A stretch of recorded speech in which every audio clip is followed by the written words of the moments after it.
What's up guys, it's Talon. Today we're going to be reviewing patch 5.2D. I'm just going to get straight into the gameplay changes because I mostly like focusing on the gameplay. I don't really care about the other things with the patch. Then we're going to rate the patch at the end from anywhere from F to A tier. So starting off with Kayle. So Kayle's kind of getting a rework and actually going to become a lot stronger overall. So the first thing with her is that her passive, you now reach the last stacks at, or the last ascension at level 13. So her scaling is going to be expedited basically. She's going to be a lot stronger. Is Kayle a she or a he? I think it's a she. Anyways, Kayle's going to be a lot stronger, a lot quicker now, which I think is a nice change. Alongside this, her first ability is going to reduce people's armor and MR by more and is going to do more damage. Her second ability is going to heal more, and her third ability will deal less damage to monsters, which will make her a bit worse in jungle, which I do think is a good change as well. And then the ultimate will not only channel quicker, but it also will last for a second longer. So as a whole, I still think Kayle's weak early game is going to be a big problem and be very exploitable. I think the fact that they did nerf the third ability will make her a bit worse in jungle, which I actually think is her best role as a whole. So honestly, I think this rework will make Kayle a lot more playable, a lot better. It'll feel a lot better, but I still don't feel like Kayle will be necessarily a strong champion in the meta. Just a champion who, when you have an easy lane phase against someone who's a weak early laner, I think will be a good counter pick to get through that lane phase and scale up and carry really nicely. Okay, so these next couple balance changes, I think most people will be extremely happy about. So Lulu, they're nerfing her passive damage and her ultimate cooldown, which I think is great. Lulu has, for a long time, been, in my opinion, the best support in the game.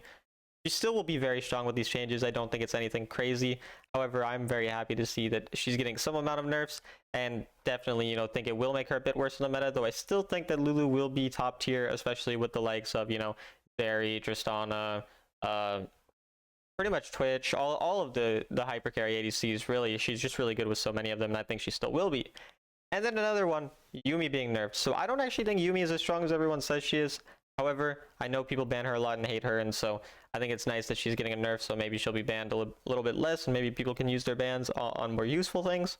So her base damage is actually going down quite a bit, which I do think is one of the stronger parts about her, that she actually has decent base damage in the early game. And if you're a good Yuumi player, I know that sounds weird, because how could you be good at Yuumi?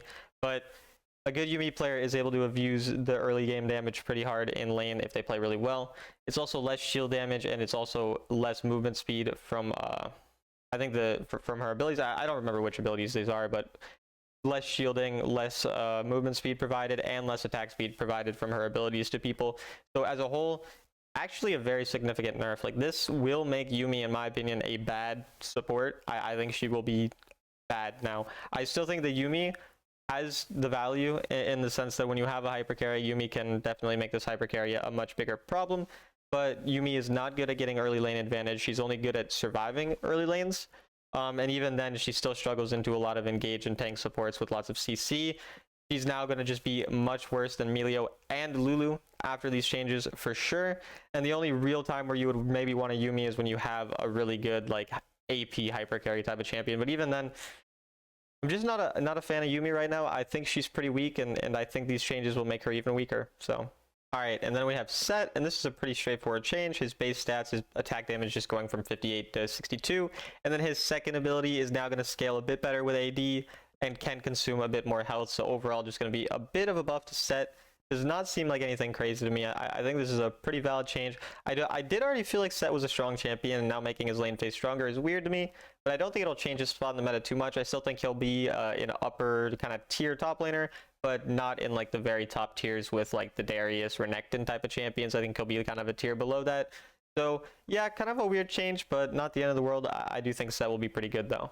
Okay, so now we have Syndra. So they say that they don't think that Syndra can keep up with the current pace of the game, so they're buffing up her scaling and how quickly she's able to scale up. They're giving her more base health per level. They're also giving her passive. Now, instead of 2 stacks, you get 4 stacks when you upgrade an ability. And then your ultimate is now dealing more damage. So I thought that Syndra was already a really strong champ, and I think that this is going to make her even stronger. I do think she's going to be one of the best mids with this patch, and she's definitely going to be very, very scary on this patch. Okay, so another champion being buffed that I don't really think needed a buff as well, and that's going to be Ornn. So they're buffing his base damage. His attack damage now going from 58 to 62. His first ability damage is being increased, and his second ability damage is being increased. So, I mean, I already felt like Ornn was one of the best tanks in the game in top lane, and now I think he's going to be even stronger, not only in lane phase, but also scaling up. I think he's going to be a great pick on the next patch. All right, so this is a shorter patch, guys.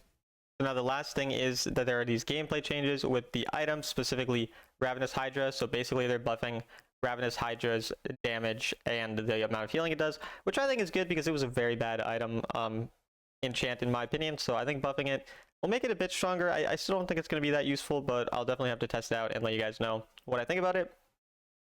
And then the last real thing is just the system changes for, again, the Galio's Aegis. I made a video on this yesterday, so I'm not really going to go over it. The patch is out, by the way. If you guys don't know, the patch did come out. As you're watching this video, it'll already be out. But yeah, the Galio's Aegis is the last thing. We spoke about this, not something I'm a fan of, but I think can have potential, especially after reading your guys' opinions. I definitely think there's some things I overlooked that could be useful for it, or that maybe it will be better than I initially anticipated. So if I were to rate this patch on a whole, I would probably just give it like a B-. Like, I think it's a fine patch. I think the balance changes aren't the best. I would prefer some different balance changes, but certainly maybe my opinion just doesn't align with what the stats say in terms of what champions are performing and aren't performing. And then the Galio's Aegis thing is not something I'm a fan of, but we'll have to see. So I would say a B- is a fair kind of assessment of the patch as a whole. This is a shorter video, it's a shorter patch, so I hope you guys enjoyed the video. I hope that you enjoy patch 5.2D, and I'll see you guys in the next one.